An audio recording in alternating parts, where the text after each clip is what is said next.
a querida colega, o nome da prática é Força Estadual em Execução Penal no Estado de Santa Catarina. Para vocês entenderem rapidamente, né, como é de vosso conhecimento, mas é necessário fazer essa breve introdução sempre, Santa Catarina resistiu por 25 anos na implementação da Defensoria Pública, né? Foi dos últimos, praticamente o último estado da Federação a cumprir o mandamento constitucional de ter Defensoria. E só o fez em razão do julgamento das duas famosas ADIs. Então, em 2012, aconteceu o primeiro concurso público, em 2013, a primeira posse. E aí os primeiros colegas enfrentaram todas aquelas enormes dificuldades ordinárias que todos conhecemos, né? Resistência a um novo ator no sistema de justiça, dificuldade em peticionar, dificuldade em aceitar a defensoria como órgão de execução penal, etc, etc. E nós começamos a trabalhar. E aí, quando a gente começa a trabalhar, a gente tem muito trabalho sempre, e é sempre muito trabalho ordinário. A gente, se não cuidar, a gente é sugado, é tomado por esse trabalho e acaba não fazendo mais que isso. E nós percebemos inúmeros problemas na execução penal em Santa Catarina, porque ela praticamente não existia. Se ocorresse a sorte de que em determinada comarca tivesse um juiz diligente e um promotor diligente também, existia execução penal. Senão ela simplesmente não existia. Mas o que é que a gente pode fazer? O que é que a gente pode fazer? E em 2014, finalzinho de 2014, numa reunião, no segundo encontro de defensores atuantes na execução penal, decidiu-se que era preciso mostrar para o sistema de justiça catarinense que existia defensoria pública naquele estado e como órgão de execução penal, e que a pulverização de ações não estava conseguindo mostrar isso. Então escolheu-se uma comarca determinada. A comarca determinada foi Criciúma. Por que Criciúma? Porque os autos dos processos de execução penal naquela comarca, 2.500 processos, eram todos virtuais. Então decidiu-se que se faria uma espécie de mutirão em execução penal naquela comarca. Ato seguinte, se verificou a possibilidade de se conseguir o acesso a todos esses processos, que foi efetivamente levado a cabo. Se estabeleceu os principais padrões de petição, o modelo da força, que relatório que deveria ser produzido, como é que seria a inscrição, de que maneira que o colega atuaria. 40 dos 90 defensores públicos do Estado de Santa Catarina se voluntariaram, se cadastraram para participar dessa força. Conseguido o acesso a todos os autos e com esse relevante número, nós distribuímos esses processos de execução penal entre os colegas. Então, além das atividades ordinárias, os colegas tiveram por 40 dias, que foi o prazo da ocorrência dessa força estadual, que analisar 62 processos de execução penal cada um. Então, o que aconteceu? Nenhum colega afastou-se das suas atribuições ordinárias do seu respectivo ofício. Nenhum colega recebeu diária. Nenhum dispêndio por erário público aconteceu. Então, o colega continua exercendo a sua função de defensor público e somou as suas atribuições ordinárias isso. Analisados todos os processos, e todos, foi a primeira vez na história de Santa Catarina que a Defensoria Pública foi reconhecida como órgão de execução penal, porque peticionou-se, inclusive, nos processos que tinham advogado da Defensoria, realmente analisou todos os processos. Nós analisamos os números. Em 40 dias, senhores, dos 2.500 processos, o foco principal foi indulto e comutação, 300 indultos deferidos, 50 comutações deferidas, 70 outros benefícios deferidos. Tão logo acabou a força, praticamente 12% da vara foi arquivada definitivamente. Então, assim, a força foi um enorme sucesso, e se nós conseguíssemos fazer isso em todas as comarcas do Estado de Santa Catarina, e a ideia é essa, a gente praticamente arquiva 12, 13% de tudo que está funcionando lá. E a segunda força já está em andamento, estamos compilando os resultados agora, ela aconteceu em Chapecó, e foram analisados, a fase agora é de contabilização de dados, cerca de 3.500 processos de execução penal. Tá? Então, eu tenho uma profunda admiração pela colega que mudou realmente a execução penal no Estado de Santa Catarina, né? Trabalhou em Santa Catarina, sabe? E o que eu queria deixar registrado, assim, só o esforço, sem dinheiro, sem custo, sem qualquer outra coisa, só vontade. E a gente sabe que para exercer a nossa missão de defensorar é preciso, antes de qualquer outra coisa, vontade. Tá? Então, deixo o registro, o agradecimento a todo mundo, quando a débito é maravilhoso, e mais uma vez agradeço a colega por ser defensora pública de Santa Catarina, a colega Carolina. Muito obrigado.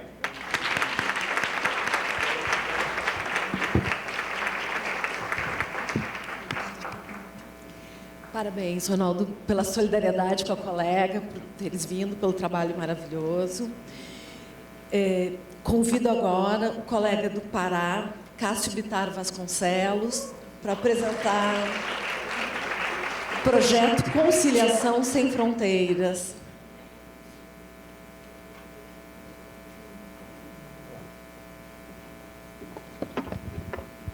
Bom dia a todos, bom dia à mesa, que eu cumprimento na pessoa da doutora Adriana.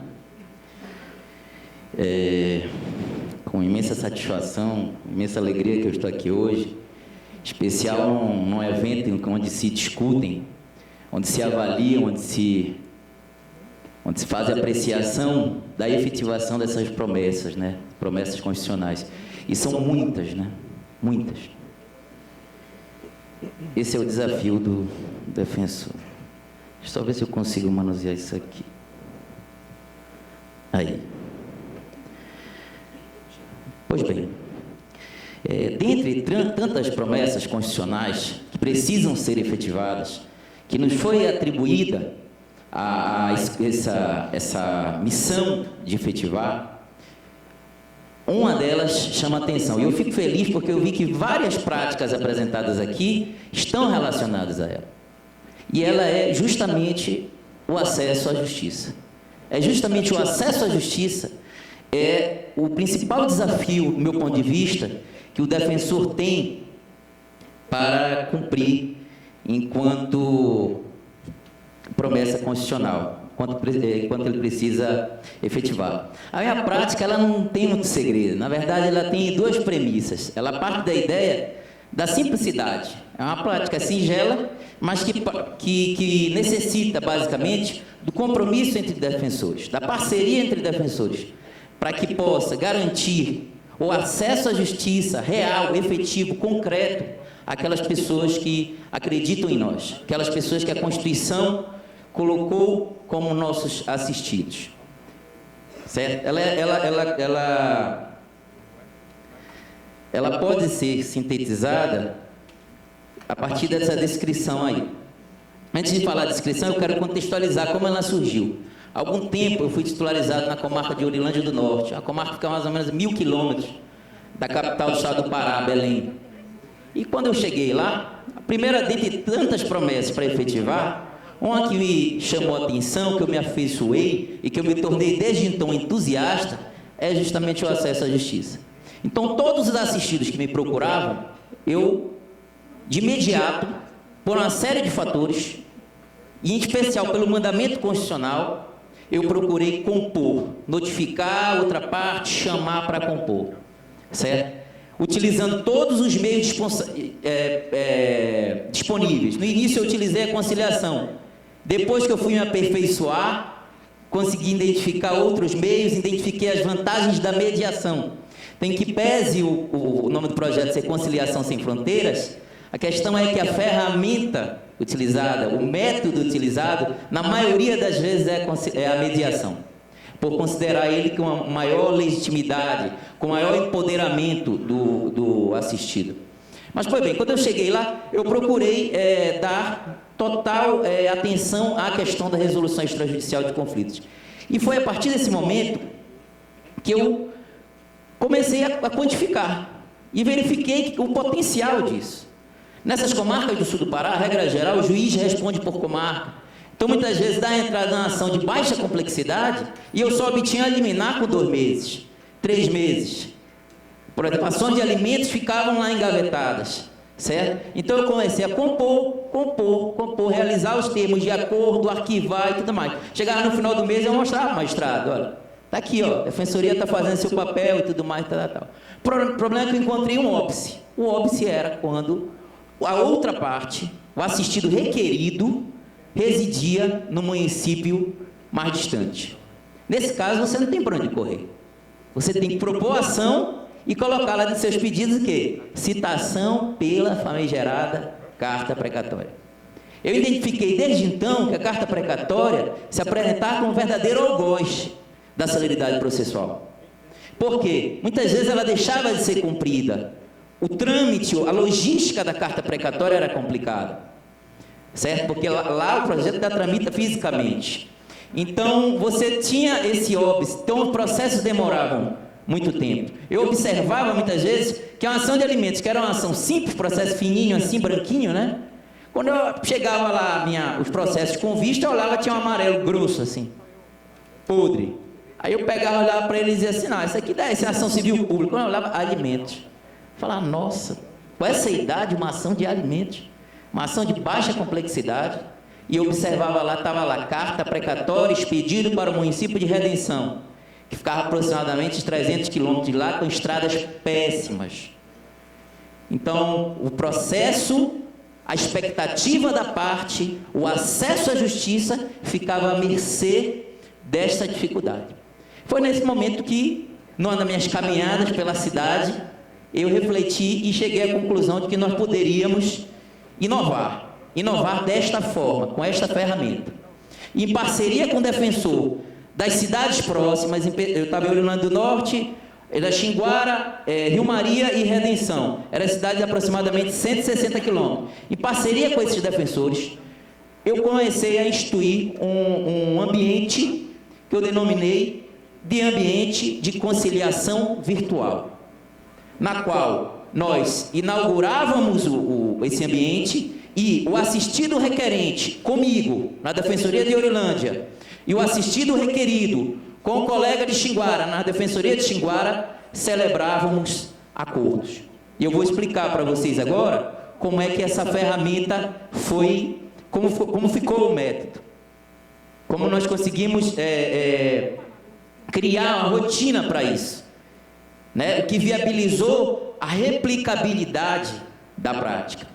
Aí na descrição objetiva tem, né? A prática consiste na criação de implementação do ambiente de conciliação virtual a partir da utilização de tecnologia disponível, e-mail, Skype, equipamento de teleconferência, aplicativos em geral. Conforme a tecnologia avança, nós conseguimos variar no ambiente de conciliação virtual, né? A última que nós fizemos através do WhatsApp, numa comarca que fica a mais ou menos 14 horas de barco da capital do estado do Pará, e nós fizemos através do WhatsApp, que é a cidade de Breves, e com êxito, com grande felicidade. Então diz aí, a parceria entre defensores para viabilizar a solução extrajudicial de conflitos entre pessoas que residem em cidades distintas, comarcas distintas, e sem condições de deslocamento. A ideia é agilizar e otimizar a ampliação, a atuação extrajudicial do defensor com a superação de fatores geográficos.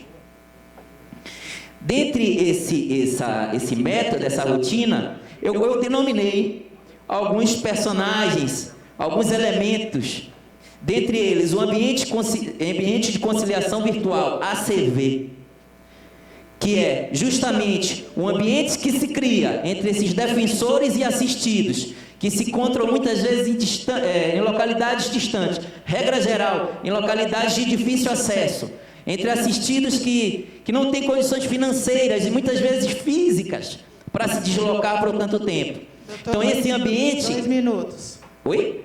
2 minutos. Opa! Finalizar. Nossa! Ambiente de conciliação virtual, defensor proponente, que é o defensor que propõe, defensor colaborador, que é o defensor que participa, o parceiro, e a carta parceria. Vou dar uma agilizada aqui. Tem os 7 passos aí, ó. Expedição da carta parceria pelo DP proponente ao DP colaborador via e-mail, solicitando a data de instalação. Expedição de notificação pelo DP colaborador via auxiliar ou outro meio. Na data acertada, assegura-se a orientação aos assistidos sobre a lei e as vantagens de solução extrajudicial. Esse é o passo a passo. Ao final, o defensor elabora o termo, os dois assinam o termo e o termo é transladado via correios.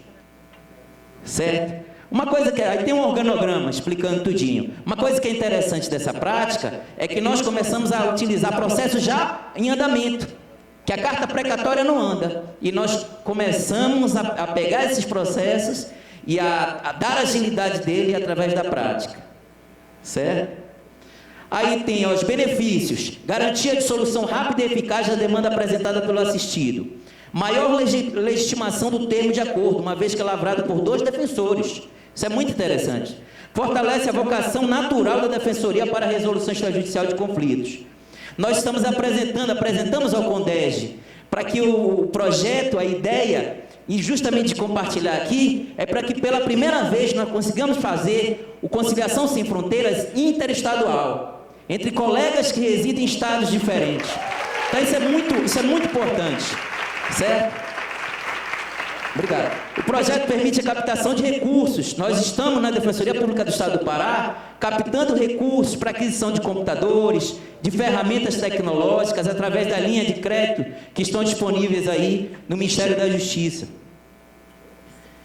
Esse projeto também, com alegria, eu digo, ele foi premiado, foi homenageado no Inovare. Doutor, seu tempo encerrou. Obrigado. E também no quinta edição do Prêmio Conciliar é Legal. Mas eu digo para vocês, entre todas as exposições que eu fiz, essa aqui, sem dúvida, é a de maior importância. Porque vocês me compreendem, vocês sabem do que eu estou falando. Obrigado.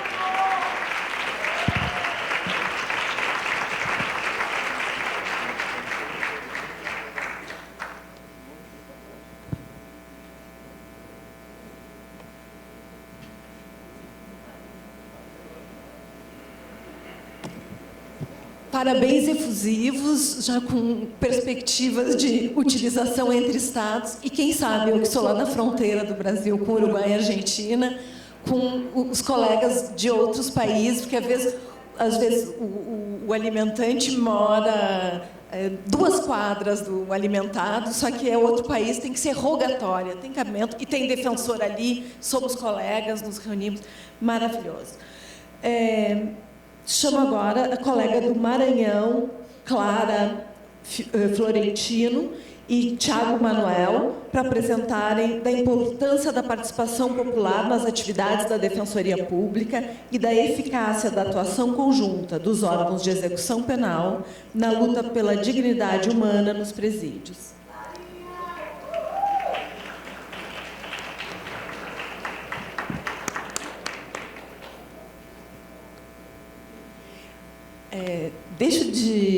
Tomei a liberdade de chamar de doutor, como manda o protocolo, porque entendo que estamos todos entre colegas e o principal objetivo é trocarmos experiência em fraternidade, né?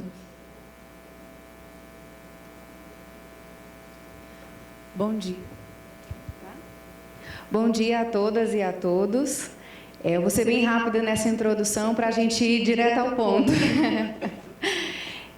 A gente escolheu como epígrafe, como mote do nosso trabalho, essa frase de Eduardo Galeano. Escrevemos o projeto poucos dias depois que ele faleceu e achamos que essa frase identifica muito o que a gente trabalhou. Então, muita gente pequena, em lugares pequenos, fazendo coisas pequenas, podem mudar o mundo. E esse trabalho não é só meu e de Tiago. Esse trabalho é também de Pedro, de Sandra, de Dona Cleusimar, de Bruno, de Marco, de Luciene, de Seu do Vale e de tantos outros, esses que eu citei agora, em igualdade de condições, são juiz, promotora, pessoal da Pastoral Carcerária, do Centro de Defesa da Vida e dos Direitos Humanos, Carmen Bascaran, o pessoal da Pastoral Carcerária e da Casa do Senhor, que trabalham conjuntamente, e também o pessoal do Bom Samaritano, que são entidades que trabalham com dependentes químicos. Essa parte é bem importante do nosso trabalho, porque todos eles foram autores conosco. Essa história não é só nossa. E respondendo um pouco àquelas indagações iniciais, o trabalho foi tentado e ainda tentamos fazer inteiramente coletivo e escrito a muitas mãos. O número de pessoas envolvidas, afetadas por essa prática, é um pouco difícil precisar, mas eu vou tentar transformar em números essas vidas, né? São 200 presos na atualmente unidade prisional de ressocialização de Açailândia, no Maranhão, mas foram afetados por essa prática também as suas famílias, suas companheiras, esposas, filhas, filhos, mães, pais, que procuram a Defensoria Pública diariamente.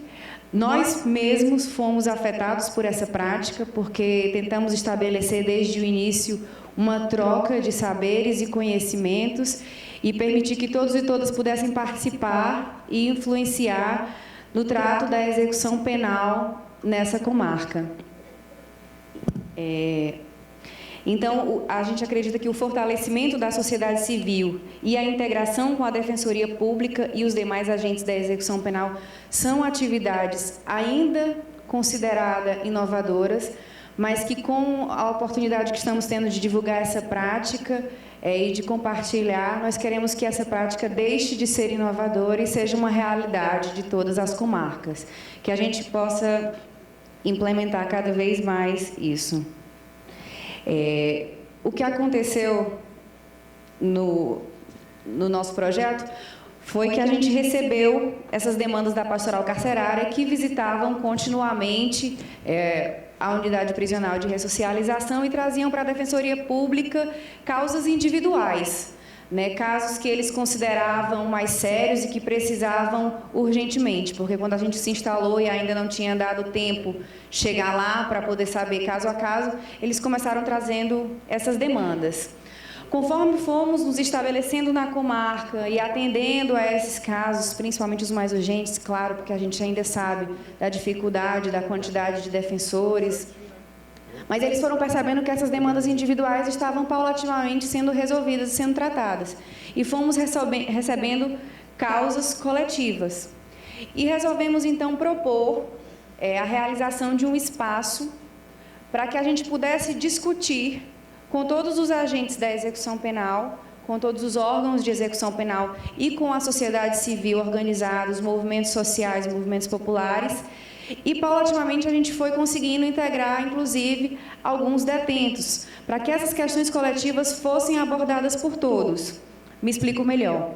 Quando a gente trabalhou com a transformação do Centro de Defesa, ou do CDP, do Centro de Detenção Provisória, em unidade prisional de ressocialização, algumas mudanças estruturais foram feitas e alguns questionamentos surgiram sobre, por exemplo, o tamanho de ventilação, achavam que comprometeria a segurança do presídio e teriam que diminuir as janelas, e aí essa questão foi colocada pelo diretor, e aí a gente chegou e conversou e disse, não tem condições de diminuir, a cidade é muito quente, a ventilação é essa, tem um projeto, a gente tem que questionar por outra via, porque foi feito por um arquiteto, por um engenheiro.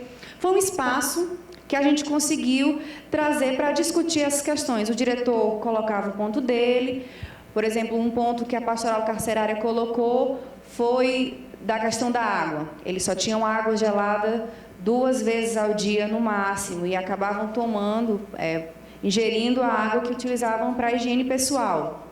E aí a gente colocou essa questão lá. Foi importante, inclusive, porque as demandas que eles traziam até nós e que eram de difícil solução, eles perceberam que eram levadas, que a Defensoria Pública estava colocando essas questões, mas eles estavam ouvindo o que nós ouvíamos e eles estavam podendo ter voz nessas ocasiões. Então, essa questão da água, por exemplo, o diretor disse, olha, as atribuições dentro do que surgia das dificuldades do presídio, uma das reclamações constantes deles eram, por exemplo, a questão da alimentação, e aí o senhor do Vale da Pastoral Carcerária foi nomeado como uma pessoa responsável para entrar em contato com a vigilância sanitária, para poder estar vendo como é que estavam as instalações, como é que estava a alimentação. E, a partir daí, ele foi responsabilizado, não porque ele já não fosse, mas porque ele foi legitimado por todo aquele grupo como pessoa responsável para lidar com isso. E, a partir daí, ele entrou em contato, conseguimos a mudança da empresa que disponibilizava a alimentação. E algumas reivindicações continuam, claro, algumas melhorias foram conquistadas, mas o que a gente considera... A gente enumerou, porque eu tive um problema técnico aqui, a gente enumerou vários benefícios que foram alcançados com essa prática, como a discussão da questão da saúde, a dificuldade da saúde nos presídios, se a população já tem dificuldade, o preso também tem dificuldade de ter acesso a tratamentos básicos de saúde, a atendimento em casos emergenciais, inclusive por faltas de agentes. E a gente conseguiu um contato com a prefeitura, tivemos alguns entraves, esse momento é importante também para que a gente coloque, que são práticas que a gente considera exitosas, e eu vou concluir o porquê que eu considero essa prática exitosa, porque que nós consideramos ela exitosa. 2 minutos, doutora. Mas que ela também apresenta entraves, ela ainda apresenta desafios. Um dos objetivos que surgiu nesse grupo foi a implantação do Núcleo de Monitoramento dos Egressos, o NUMEG, que já existe em Imperatriz, que é uma comarca próxima. E a gente tirou algumas estratégias para conseguir essa implantação, mas ainda é um desafio, ainda é uma coisa que a gente precisa implementar, como tantas outras. Mas o que nós coletivamente consideramos como prática exitosa foi a criação desse espaço de discussão dos problemas do presídio, onde a gente conseguiu uma periodicidade de reuniões, onde a gente conseguiu cada vez mais alargar o número de pessoas interessadas nessas discussões, abrangendo a OAB, a gente conseguiu a instalação da educação de jovens e adultos com uma turma permanente contribuindo para a remissão de pena, e tudo isso a partir dessas reuniões onde foram colocadas as necessidades das pessoas, as propostas de os entraves, e a gente conseguiu criar essa periodicidade de reuniões, legitimar a sociedade civil para que continuasse com esse trabalho, tanto é que hoje, tanto eu como o Tiago não estamos mais lá, mas nós sabemos que esse projeto continua, porque ele não é um projeto pessoal nosso, ele é um projeto coletivo da cidade, e conforme as pessoas vão passando, porque nós não vamos nos eternizar nesses espaços, eles possam dar continuidade. E uma das coisas que eles pretendem implantar e que a gente começou um trabalho foi justamente com a implantação do Conselho da Comunidade, para que sempre tentando cada vez mais... Tempo esgotado. Ok, obrigada.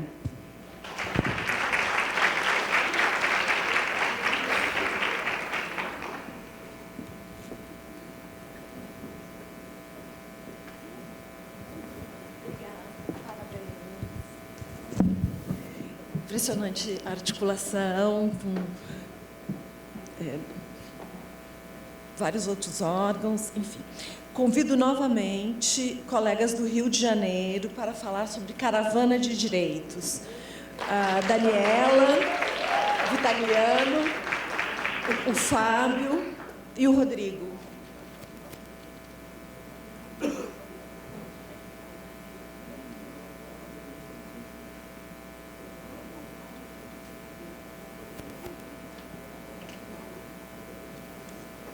Rio de Janeiro com muitas práticas inscritas.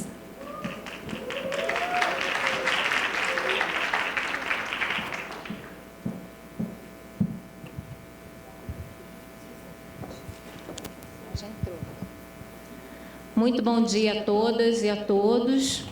Eu gostaria de cumprimentar todos os presentes aqui em nome da doutora Adriana Burr, Adriana, né, sem doutora, e vou apresentar aqui a prática do Rio de Janeiro, intitulada Caravana de Direitos. O colega Fábio Amado e o colega Rodrigo Pacheco, Rodrigo, segundo subdefensor público-geral do Estado, e Fábio, coordenador do Núcleo de Direitos Humanos da Defensoria do Rio, nós três estamos à frente desse projeto, mas não apenas nós três.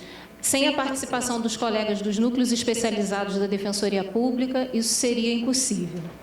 Então, a Caravana de Direitos surgiu da necessidade de transformar um pouco a postura passiva dos defensores públicos nos seus órgãos de atuação.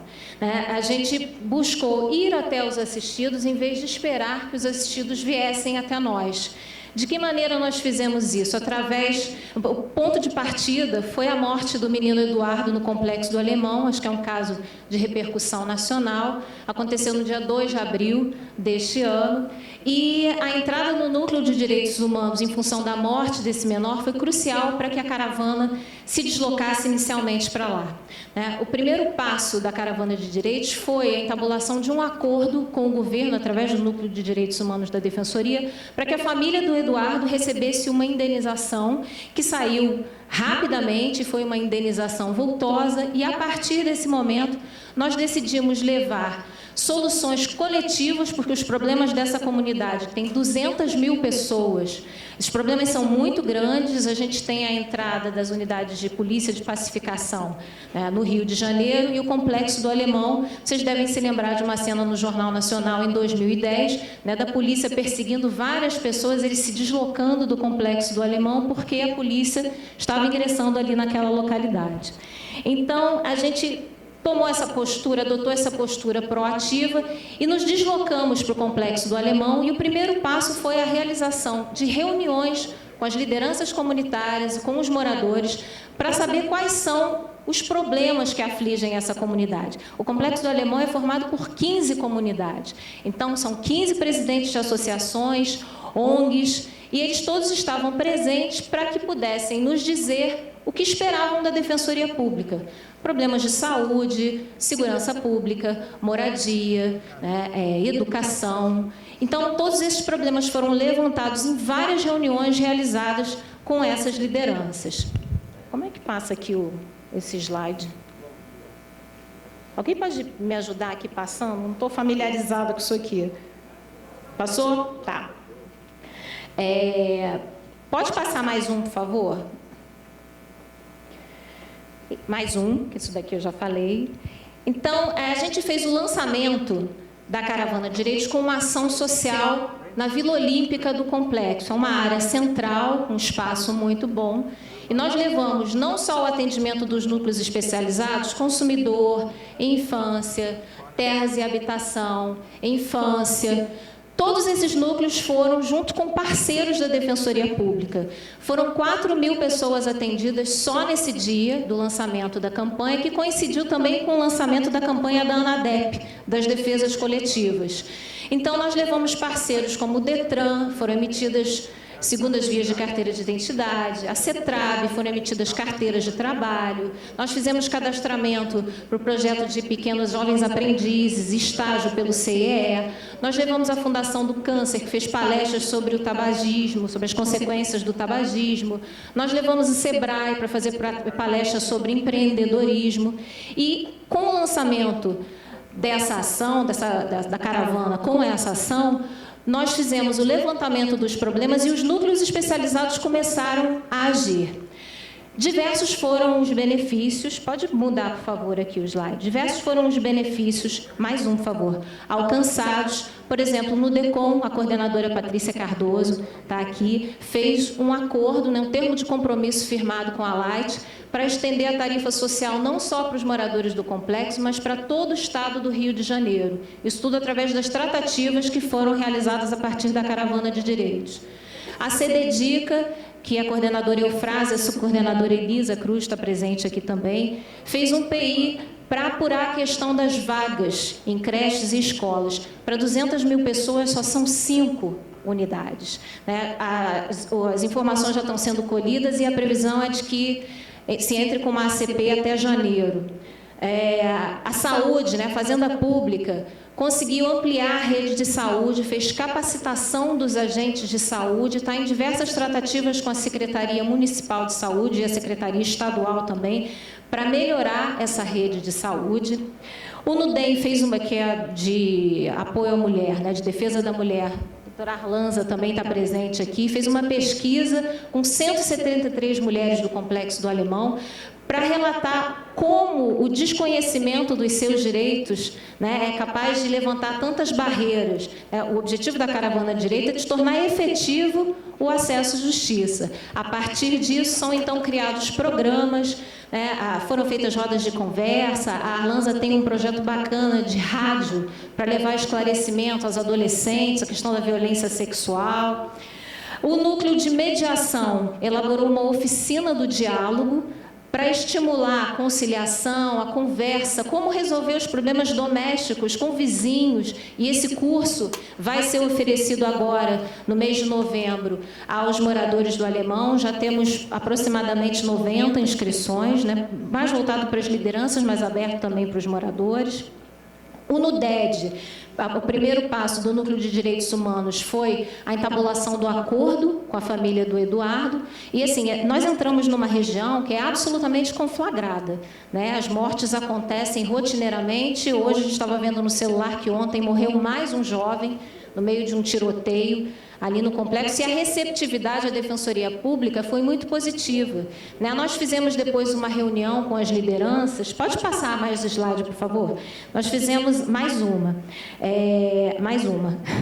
Nós fizemos, esse slide aqui fala da prestação de contas. Nós fizemos uma reunião na sede da Defensoria com todas as lideranças, para dizer quais os resultados que tinham sido alcançados até aquele momento e para anunciar aquilo que é o fechamento da caravana.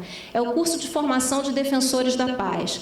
Nós organizamos, em conjunto com a Secretaria Nacional de Direitos Humanos, que agora é Ministério das Mulheres, da Defesa da Igualdade Racial e de Direitos Humanos, um curso que tem por objetivo empoderar essas pessoas, não só as lideranças comunitárias, mas as pessoas que moram ali, para saberem quais são os seus direitos e de que forma elas podem replicar isso para os seus familiares, seus vizinhos, para a sua comunidade de maneira geral. O encerramento desse curso, que tem 17 aulas, é com a formalização de uma associação para que eles tenham legitimidade, inclusive, para propor ação civil pública. Então, eles se sentiram muito prestigiados com isso, porque, na verdade, ninguém vai até eles, né? Exatamente por ser uma região de muita violência, eles não têm a atenção de ninguém. A solução coletiva e extrajudicial dessas questões cruciais para esses moradores foi o ponto forte, é o ponto forte da caravana de direitos. A gente teve uma visibilidade para a Defensoria Pública na mídia muito grande. Pode passar mais um, por favor? Diversos artigos, diversos artigos foram escritos, né? O jornal o Globo publicou, o jornal O Dia, saiu na televisão, vários artigos mencionaram a passagem da caravana de direitos. Pode passar mais um, por favor? Esse é o programa do curso, que são as 17 aulas, mais um. E essa é a repercussão na mídia. E um outro efeito extremamente positivo foi a redução do volume de trabalho dos defensores públicos que atuam naquela região. Para 200 mil pessoas, nós temos apenas 2 núcleos da Defensoria Pública de primeiro atendimento, com um defensor em cada. Então, as defensoras de lá, uma delas me procurou há cerca de um mês e disse que as demandas contra a Light foram significativamente reduzidas em função da passagem da caravana de direitos. A gente também tem, com a passagem da caravana, o cumprimento da nossa função de educação em direitos, com o empoderamento desses cidadãos e dessas lideranças. Então, eu gostaria de agradecer especialmente aos coordenadores e aos defensores que integram os núcleos especializados da Defensoria, aos nossos assistidos, porque sem eles não haveria razão do nosso trabalho. Muito obrigada.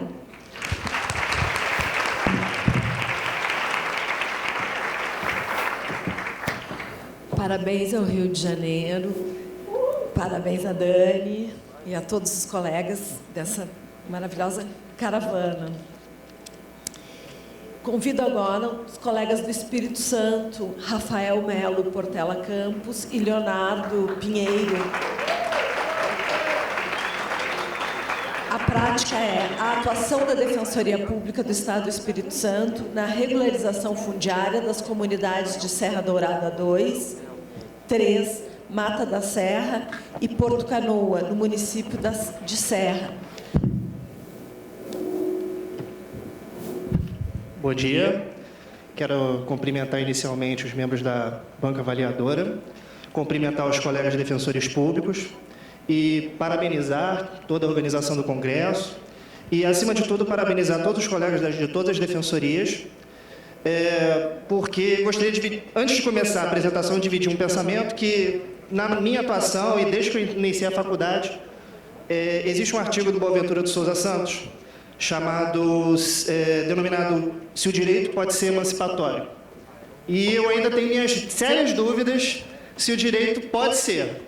Mas vendo todas as teses, as práticas, esse é meu primeiro congresso, eu posso chegar à afirmação que a Defensoria Pública, em sua essência, é uma instituição emancipatória tem essa vocação e tem a vocação de ser majoritária, e quero deixar registrado isso e espero poder engrandecer esse debate com essa prática realizada pelo Núcleo Especializado da Defensoria Pública em Regularização Fundiária. Poderia colocar o slide? É Rafael Campos.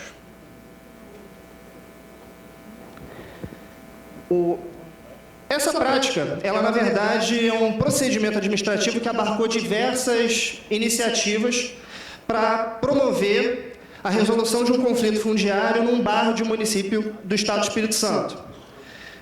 Você pode passar, por favor?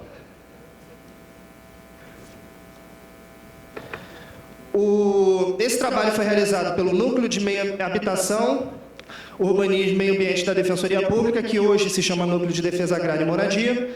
Para evitar os pormenores, eu vou sempre me referir como núcleo especializado. E a atuação do núcleo visou, inicialmente, promover a orientação jurídica do bairro. O bairro procurou a gente, indagando o fato de que toda a propriedade registral do bairro estava com uma instituição financeira que promoveu diversos contratos de financiamento na final da década de 80 e... Não estou conseguindo usar isso. Tá. E após 25 anos desses contratos, o Banco Econômico faliu, teve problemas financeiros, entrou em liquidação extrajudicial e os moradores da região ficaram sem poder sequer pagar suas parcelas. Houve até a dificultação pelo aumento exacerbado dos juros, pela dificuldade de adimplir, porque o banco simplesmente, digamos, sumiu do bairro. E 25 anos depois, o banco começou a promover atividades extrajudiciais para leiloar todos os imóveis dessa área. A área envolvia mais ou menos umas 200 famílias, 220 famílias. No final do ano, o Banco Econômico começou a notificar extrajudicialmente todos esses moradores e a Defensoria Pública teve que articular um movimento rápido para impedir o acontecimento dos leilões. Nesse momento, após fazer audiência pública, fazer um levantamento judicial administrativo do panorama fundiário da região, a gente ajuizou a ação civil pública com o objetivo de suspender os leilões e proteger a posse de todos os moradores. Foi deferida a liminar, o Banco Econômico recorreu, e eu trago aqui 2 exemplos da decisão do Tribunal de Justiça, que negou o provimento ao agravo de instrumento e confirmou a liminar deferida em ação civil pública, confirmando a manutenção de posse de todos os moradores. Um ponto que eu acho muito interessante é abordar a questão do abuso do direito e do uso da suprécio para você vencer a questão do animus domini, quando a pessoa tem um contrato de financiamento e pretende promover o uso capião. A gente ainda tem uma jurisprudência muito conservadora nesse aspecto, e esse elemento que foi colocado pelo desembargador foi muito interessante como acrescentar todo o debate sobre a proteção da posse da comunidade. Só que a defesa da posse em si, hoje, não é ainda tão valorizada na jurisprudência, infelizmente. Mesmo com um déficit habitacional enorme no Brasil e sendo mais de 70% dos imóveis ainda não registrados, a gente ainda tem essa dificuldade de apaziguar uma situação apenas pela posse. Nesse caso, como estavam vendo ainda a tramitação e o perigo de promover leilões, a gente teve que começar a ajuizar ações de uso capião, o que é um problema seríssimo em virtude da dificuldade de documentação e em virtude às vezes da posição humilde dessas pessoas de conseguir e do nosso aparato administrativo. Se fazia 220 ações de capião, poderia ser um verdadeiro tiro no pé. Isso, de qualquer forma, tinha que continuar, e a gente continuou fazendo ações de capião, mas surgiu uma nova informação no início de 2015, de que diversos imóveis eram também da Caixa Econômica, mediante cessão de crédito. A Caixa Econômica também estava promovendo leilões, e essa parte aqui também é muito interessante abordar, porque exigiu também uma atuação nossa, além do que já estava judicializado. A gente criou mais uma via de atuação e conseguiu sentar com a Caixa Econômica e com a Engea, que trabalham em conjunto, para articular um acordo extrajudicial, onde a gente pudesse passar para eles todo um panorama de décadas que encareceram os imóveis e tornava inviável uma comunidade humilde adquirir imóveis a 80 mil a preço de avaliação, sendo que imóveis num preço real já estão em torno de 150, 200 mil reais. Esse acordo extrajudicial foi feito com a Defensoria Pública, com a comunidade, mediante seu representante comunitário, com representantes da Caixa Econômica que vieram diretamente de Brasília para fazer essa negociação, e foi articulado para resolver essa questão um mutirão de negociação para promover a resolução extrajudicial do conflito. A gente conseguiu articular descontos de até 85% na aquisição do imóvel, mais benefícios do Minha Casa Minha Vida, e isso foi de grande valia para a comunidade que queria, e sempre pautou isso para a Defensoria Pública, de querer quitar os seus débitos, de querer regularizar, pagando, porque foi uma situação sui generis que aconteceu no bairro de Serra Dourada. Então, a gente fez uma intermediação, conseguiu articular uma semana de mutirão, e aí eu coloco para vocês os resultados mais ou menos do que a gente fez até hoje. A gente precisou ajuizar 46 ações, mais ou menos em torno de 60, porque a gente descobriu que a maioria dos imóveis era da Caixa Econômica Federal e da Engea. Desses imóveis, 161 imóveis era da Engea e da Caixa Econômica Federal, 137 famílias aderiram à negociação, 36 famílias optaram pelo pagamento à vista, 77 pelo financiamento e 24 pelo parcelamento. 114 famílias entregaram a documentação e 46 famílias possuem pendência de documentação, 33 imóveis já foram quitados. Todo esse procedimento, como envolvia a Caixa Econômica Federal, abarcou também uma parceria com a Defensoria Pública da União, que acompanhou um mutirão com a gente, e acompanhou inclusive a gente em audiências públicas que foram realizadas no interim do procedimento, para promover a proteção integral dos moradores da comunidade de Serra Dourada. 2 minutos. Como benefícios institucionais dessa atuação do núcleo especializado, eu posso reiterar que a resolução extrajudicial de conflitos é possível e é preferencial em conflitos fundiários. Foi possível essa articulação, isso é um vetor de atuação do nosso núcleo. A aproximação da Defensoria Pública com a comunidade se deu não só com uma relação estreita com as lideranças comunitárias, mas também realizando audiências públicas.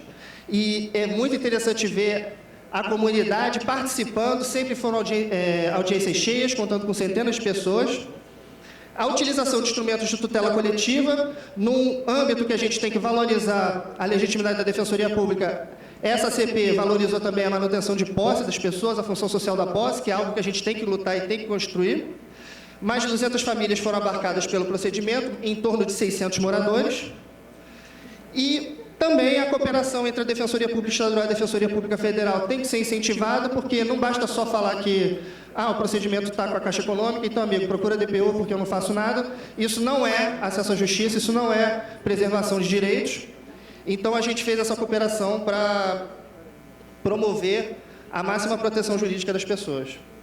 Recursos humanos acho que todos vocês devem passar pela mesma coisa, na verdade é sangue, suor de defensores públicos, com laptop, vamos lá, é isso. Eu deixo aqui o contato do Núcleo de Defesa Agrária e Moradia da Defensoria, e-mails, caso vocês queiram entrar em contato, trocar experiências, peças, e me coloco à disposição para conversar, para trocar ideias, inclusive se tiver algum integrante de outros núcleos especializados, de preferência com relação à regularização fundiária. Muito obrigado pela oportunidade.